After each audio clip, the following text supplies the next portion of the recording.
Hello and welcome back to my channel. My name is Ujaya and today we're going to talk about a book that I truly believe needs to be adapted into a film or series. So, Girl Waits with Gun by Amy Stewart. Just look at the cover. It's so aesthetically pleasing, and let's face it, the reason why I bought this book is because of its beautiful book cover. I know it sounds shallow, but look at it. The art is just so cool and she looks really empowered. Not because of the gun, not necessarily because of the gun, but rather because of her posture. The posture shows strength, confidence, and power. Okay, and it has an eye-catching title, Girl Waits with Gun. Like, hello, why is she waiting with a gun? Is she preparing to defend herself?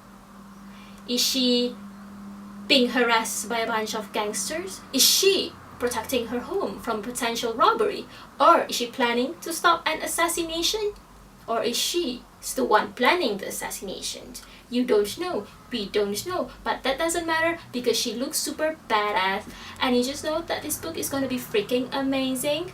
Well, that, if you like to judge a book by its cover, and lucky for me, my instincts were right. So Girl Waits with Gun by Amy Stewart is actually a fictionalization of a true story. Yes, these are based on real people, and it's about the Cobb sisters. It's a crime mystery historical fiction, and it's set in the summer of 1914.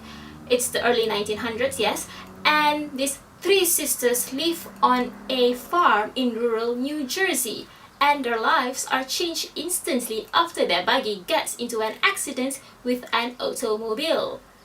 The protagonist in this story is Constance Cobb, Cobb as in K-O-P-P, and she's a courageous woman who's not afraid to seek for justice. In fact, when the accident happens, she demands for the driver's details despite his initial refusal.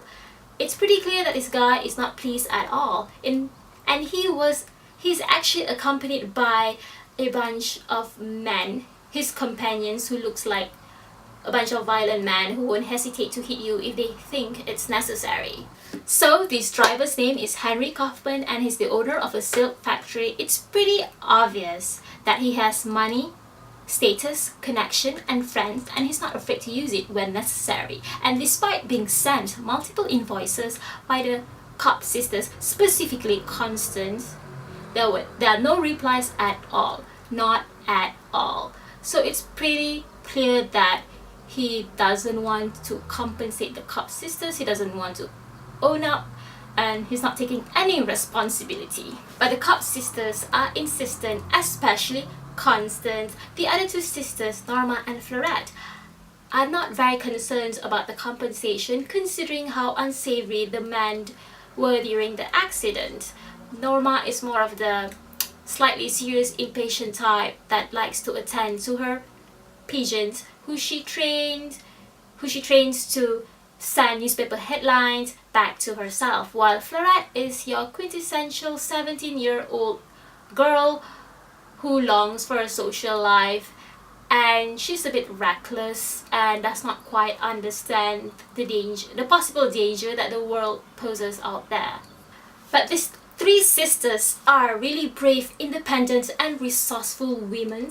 And as soon as they realize that Henry Kaufman and his men are targeting them, they are willing to work together and do whatever they can to protect themselves and, of course, solve the case with the help of a local sheriff.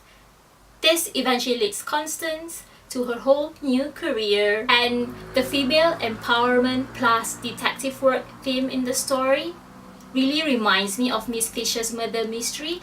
Miss Fisher is a character from a Netflix show that I really enjoyed watching last year. I finished all 4 seasons because it's super interesting and I love the setting so much. It is set in Australia in the 1920s, and it's about this really strong woman character who eventually became a glamorous private detective. A pretty good one, actually. Anyway, Girl Waits with Gun is a truly delightful story. It's enjoyable and well written, and it has an easy style of writing. It doesn't have these convoluted sentences, and there are no unnecessary jargons, so it's perfect for those who's looking for a fun read. So if you like crime, mystery, plus historical fiction set in the early 1900s, then this book is perfect for you. So I hope you enjoyed my review, and please don't forget to like my video and subscribe to my channel. See you next time.